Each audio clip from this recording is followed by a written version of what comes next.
हिंदवी स्वराज्याचे सरसंस्थापक छत्रपती शिवरायांना मानाचा मुजरा, भारतीय राज्यघटनेचे शिल्पकार भारतरत्न डॉक्टर बाबासाहेब आंबेडकर यांना मानवंदना अर्पित करतो। आजच्या आपल्या या मेळाव्यामध्ये मंचावर उपस्थित असलेले सन्माननीय संदीप जोशीजी, मुन्ना यादवजी, रितेश गावंडेजी, किशोर वानखेडेजी, राजाभाऊ लोखंडेजी, रमेश भंडारीजी, नंदाताई जिचकार, सोनालीताई कडू, प्रमोदजी तभाने, विवेकजी तरासे, बंडूजी गायकवाड, विमलजी श्रीवास्तव, संजयजी उगले, वर्षाताई चौधरी, राजू वाघ, नितीन महाजन, विवेक मेंढी, कल्पनाताई तडस, शालिकजी कडू, अनुसुयाताई गुप्ता, उमेशजी कडू, प्रवीणजी चौधरी, त्याचप्रमाणे योगेशजी थापे, अजय डागा, सर्वच मंचावरील मान्यवर आणि या ठिकाणी उपस्थित माझ्या सर्व लाडक्या बहिणींनो आणि माझ्या भावांनो, आज बांधकाम कामगार मेळावा आपण या ठिकाणी आयोजित केला। खरं म्हणजे बांधकाम कामगारांना सामाजिक सुरक्षा मिळाली पाहिजे याकरता एक कायदा तयार झाला आणि त्या कायद्यामध्ये जेवढं काही बांधकाम चालतं त्याचा मॅन्डेटरी काही पैसे हे या मंडळात जमा करावे लागतील अशा प्रकारचा नियम झाला। पण हा नियम जरी असला तरी देखील त्याचं पालन योग्य प्रकारे होत नव्हतं आणि बांधकाम कामगारांना त्याचे फायदे मिळत नव्हते। जेमतेम 3-4 लाख बांधकाम कामगार नोंदीत होते। ज्यावेळी मी मुख्यमंत्री झालो आणि मुन्नाजींना या मंडळाचं अध्यक्ष आपण केलं आणि त्याचवेळी देशाचे प्रधानमंत्री मोदीजी यांनी देखील आम्हाला हे सांगितलं की बांधकाम कामगारांकरता वेगवेगळ्या योजना सुरू झाल्या पाहिजेत, त्यांचं रजिस्ट्रेशन झालं पाहिजे आणि मग आपण मोठ्या प्रमाणात ते रजिस्ट्रेशन सुरू केलं। मला आठवतं की 5 लाखावरनं हे रजिस्ट्रेशन आपण 20 लाखापर्यंत नेलं। आज जवळपास 38 लाखांपर्यंत हे आपण रजिस्ट्रेशन नेलेलं आहे आणि हे जे सगळे नोंदित बांधकाम कामगार आहेत अशा सगळ्यांकरता मग वेगवेगळ्या योजना आपण सुरू केल्या। या योजनांमध्ये त्यांच्या पाल्यांना, मुलांना शिक्षणाकरता स्कॉलरशिप देण्याचा निर्णय आपण घेतला। पहिलीपासनं तर ग्रॅज्युएशनपर्यंत वेगवेगळ्या प्रकारच्या स्कॉलरशिप आपण देतो। त्यांना जर आयकॉनिक इन्स्टिट्यूशनमध्ये ॲडमिशन मिळाली तर त्याची सगळी फी देखील आपण त्या ठिकाणी देण्याचा निर्णय घेतला।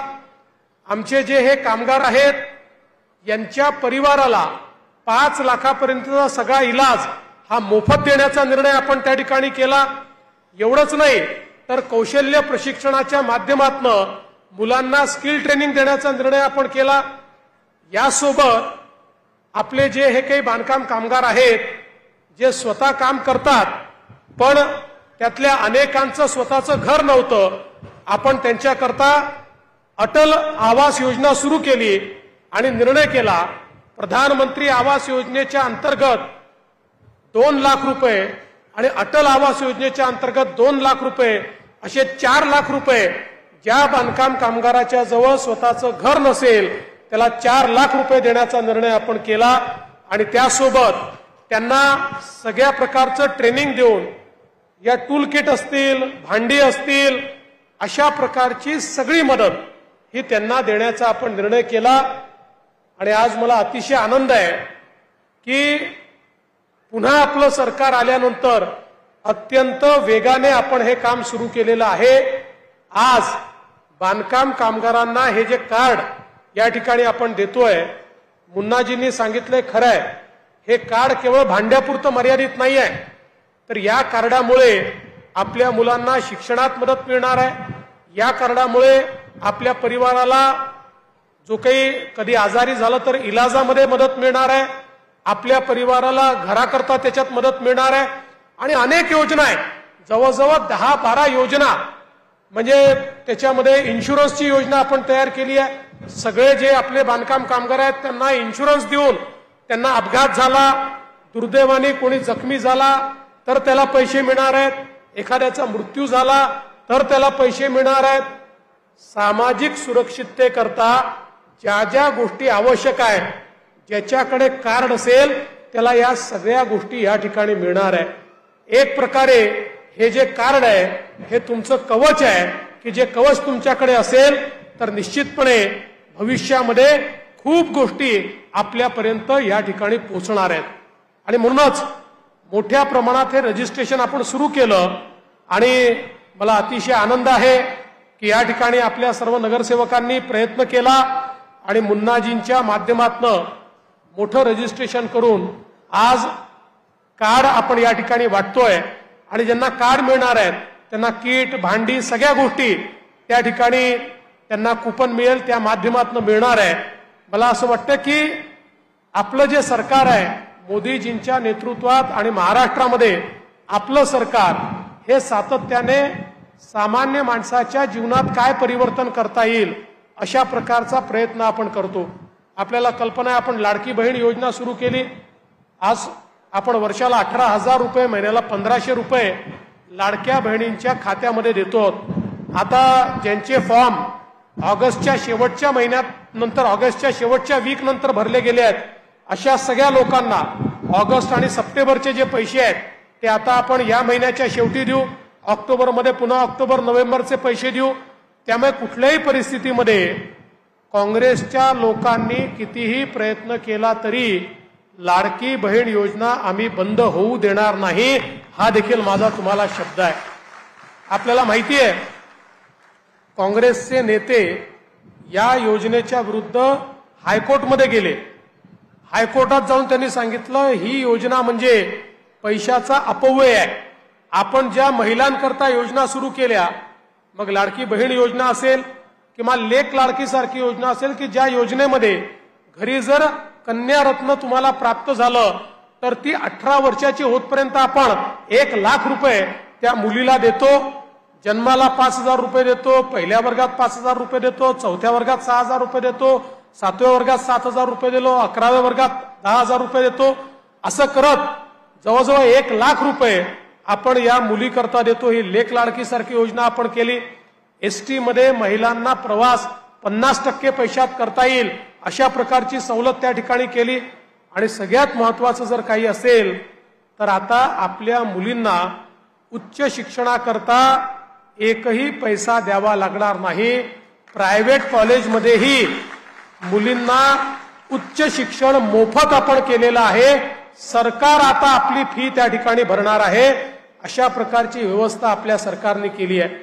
एवढंच नाही तर आमच्या मुलांना देखील हाताला काम मिळालं पाहिजे म्हणून आपण या ठिकाणी कमवा आणि शिकासारखी योजना आली की ज्या योजनेमध्ये आमच्या मुलांना ज्या आस्थापना नोकरी देतील त्या आस्थापनांना 1 वर्षापर्यंत या मुलांचा 10,000 रुपयापर्यंतचा पगार हा सरकार देत आहे। 10 लाख लोकांना आपण नोकऱ्या देतोय, त्यातल्या जवळपास 1.5 लाख लोकांना नोकऱ्या आपण ऑलरेडी दिलेल्या आहेत। मी तुम्हालाही विनंती करेन की या योजनेचा मोठ्या प्रमाणात लाभ आपण घेतला पाहिजे आणि त्यातनं एकदा 1 वर्षापर्यंत एखाद्या आस्थापनेत काम केलं, आपलं काम चांगलं असेल तर त्या ठिकाणीच परमनंट नोकरी देतील। काही कारणाने ते देऊ शकले नाही तर 1 वर्षाचा अनुभव आपल्याकडे असेल ज्याच्या आधारावर आपल्याला खासगी नोकरी देखील करता येईल किंवा त्याचसोबत मोठ्या प्रमाणात आपल्याला एखादा धंदा देखील उघडता येईल। आपल्याला कल्पना आहे की देशाचे प्रधानमंत्री मोदीजी यांनी तर बचत गटाच्या माध्यमातून एक अशी क्रांती आणली आहे की ज्यातनं त्यांनी आपल्या महिलांना लखपती दीदी बनवायचं ठरवलंय। परवा आम्ही जळगावला कार्यक्रम केला। महाराष्ट्रातल्या 11 लाख गृहिणी ज्या 2 वर्षापूर्वी 1 पैसा कमवत नव्हत्या आता त्या वर्षाला 1 लाखापेक्षा जास्त पैसा कमवत आहेत। कोणी 2 लाख, कोणी 3 लाख, कोणी 8 लाख, कोणी 12 लाख रुपये वर्षाला कमवत आहेत। अशा लखपती दीदी 11 लाख लखपती दीदी मोदीजींनी महाराष्ट्रात तयार केल्या। आमचा प्रयत्न आहे की येत्या काळामध्ये 25 लाख आणि त्यानंतर 1 कोटी महाराष्ट्रातल्या महिलांना लखपती दीदी बनवायचं, म्हणजे ज्या स्वतःच्या पायावर उभ्या राहतील, आपलं घर संसार चालवतील आणि निश्चितपणे त्यांच्या जीवनामध्ये एक मोठी क्रांती ही येईल। अशा प्रकारच्या अनेक योजना या आपण या ठिकाणी राबवतो आहोत जेणेकरून सामान्य माणसाच्या जीवनामध्ये एक मोठं परिवर्तन आलं पाहिजे। आता या सगळ्या योजनांच्या विरुद्ध काँग्रेसचे अनिल वडपल्लीवार हे त्या ठिकाणी सुनील केदारांचे जे प्रमुख आहेत ते कोर्टामध्ये गेले. पण काळजी करू नका, कोर्टात आम्ही सांगितलं आम्ही या योजना ज्या आणलेल्या आहेत त्याच्याकरता आमच्या बजेटमध्ये पैसा आहे, आम्ही तो पैसा ठेवलेला आहे, आम्ही हवेतल्या योजना आणलेल्या नाही आहेत. आणि त्यामुळे कोर्टानेही त्यांना स्थगिती दिलेली नाही. कितीही काँग्रेसवाल्यांनी प्रयत्न केला तरी आमची एकही योजना आम्ही बंद होऊ देणार नाही, हा शब्द तुम्हाला या ठिकाणी मी देतो. आज आपल्या सगळ्यांच्या आशीर्वादाने गेली 25 वर्ष मी सातत्याने विधानसभेत निवडून जातो. आपल्या आशीर्वादाने राज्याचा मुख्यमंत्री, विरोधी पक्षनेता, उपमुख्यमंत्री वेगवेगळ्या पदांवर मला जाता आलं. या सगळ्या पदांवर गेल्यानंतर मी कधीही स्वतःचा विचार केला नाही. मी बिल्डरशिप केली नाही, मी इंडस्ट्री तयार केली नाही, मी शाळा कॉलेजेस तयार केले नाही, मी माझा कुठलाही त्या ठिकाणी साम्राज्य तयार केलं नाही. तर सामान्य माणसाचं हित जोपासण्याकरता गेली 25 वर्ष विधानसभेमध्ये तुमचा प्रतिनिधी म्हणून सातत्याने या ठिकाणी मी काम केलेलं आहे. आणि म्हणूनच आज मला या गोष्टीचा देखील गर्व आहे की आपल्या सर्वांचे आशीर्वाद हे सातत्याने माझ्या पाठीशी असतात. म्हणूनच एक तुम्ही निवडून दिलेला तुमचा देवाभाऊ हा महाराष्ट्रामध्ये या ठिकाणी एक प्रमुख नेता म्हणून जातो आणि अख्ख्या महाराष्ट्राला बदलवण्याची क्षमता ठेवतो. ही क्षमता ही देवाभाऊची क्षमता नाही आहे, ही तुमची क्षमता आहे. तुम्ही माझ्या पाठीमागे उभे आहात म्हणून ही क्षमता मला मिळते, म्हणून त्या ठिकाणी जाऊन आपण हे काम करू शकतो. माननीय गडकरी साहेब असतील, मी असेन, आमच्या सगळ्यांच्या पाठीशी तुमचा जो प्रेमाचा हात आहे त्यामुळेच आज आम्ही वेगवेगळ्या पदांवर जातोय आणि प्रामाणिकपणे तुमच्याकरता काम करतोय, तुमच्या जीवनामध्ये परिवर्तन घडवण्याचं काम करतोय. मला या गोष्टीचाही आनंद आहे की आज हजारो कोटी रुपयाची कामं आपण या दक्षिण पश्चिम मध्ये केली. भविष्यातही लोकांच्या अडीअडचणी आपल्याला दूर करायच्या आहेत आणि त्या निश्चितपणे आपण दूर करू, हा विश्वास मी तुम्हाला देतो. पुन्हा एकदा आपल्या सर्वांचे मनापासून आभार मानतो आणि आज हा जो कार्यक्रम आहे हा आयोजित केल्याबद्दल दक्षिण पश्चिम मंडळाचं मनापासून अभिनंदन करतो, आभार मानतो आणि माझे 2 शब्द संपवतो. धन्यवाद. जय हिंद.